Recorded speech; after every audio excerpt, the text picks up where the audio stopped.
Senator Bernie Sanders, the chair of the Senate Budget Committee, has spoken regarding the Senate parliamentarians' opinion that the $15 an hour minimum wage should be stripped out of the coronavirus relief package. And his advice is that she should be ignored because it turns out that she can be overruled.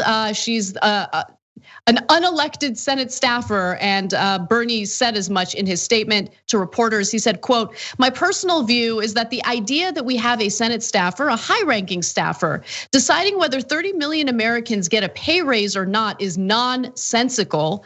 We have got to make that decision, not a staffer who's unelected. So my own view is that we should ignore the rulings, the decision of the parliamentarian." Sanders added that given the enormous crises facing this country and the desperation of working families, we have got to, as soon as possible, end the filibuster. We cannot have a minority of members define what the American people want. And Sanders did say that he will force a vote on an amendment raising the federal minimum wage this week.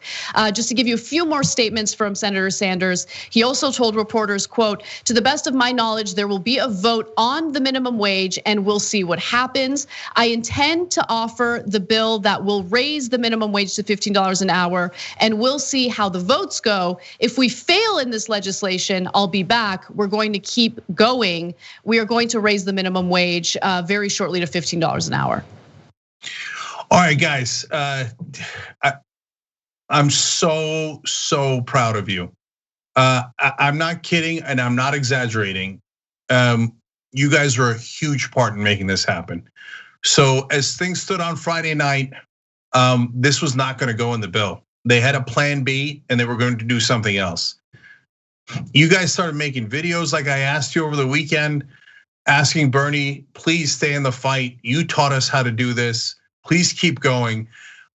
You signed a petition that we did, and we did a hashtag campaign on Twitter.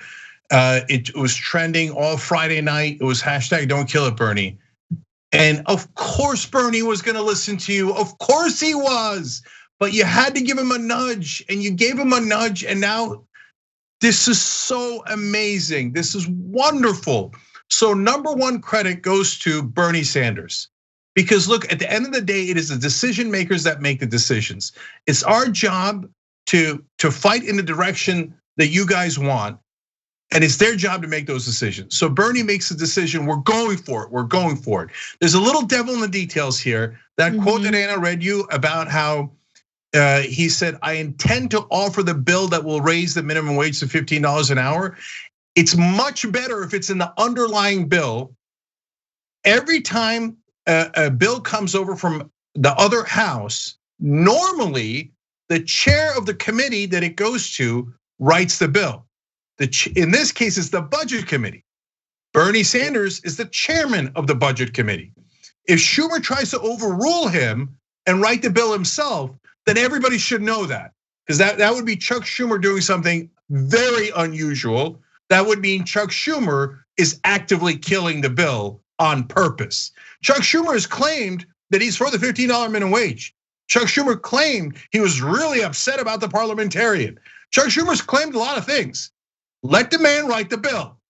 That's his job. He's the chair of the budget committee, and there's a reason for that. If you strip him of that power, then you're saying we were kidding Bernie Sanders, we were kidding progressives. We're not gonna let the chairs of these committees write these bills. No. Put it in the bill. Guys, why does it matter?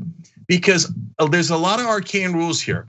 But if it's in the bill and they try to strip it out, they might run into the filibuster, which sets up an awesome situation.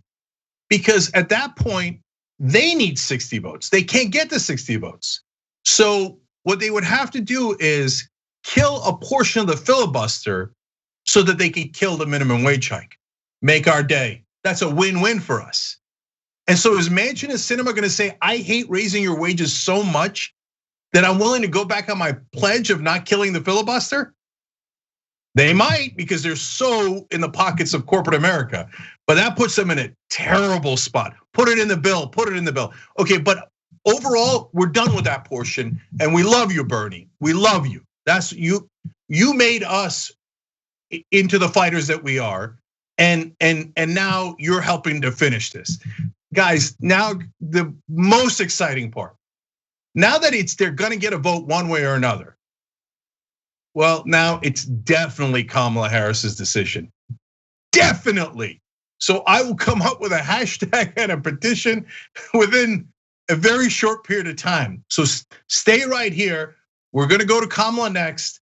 The Justice Democrats have already pointed out in the House, 23 people signed, more than just the Justice Democrats, more people in the Progressive Caucus coming along and saying, no, Kamala Harris, we see you. We love you, sister, but we see you. And it's your decision. It is not the parliamentarians' decision. We need to tell everybody in the press, ask Kamala Harris, ask Joe Biden. Is it the VP's power or is it the parliamentarians' power? Who's president? Is Joe Biden president or is the parliamentarian president?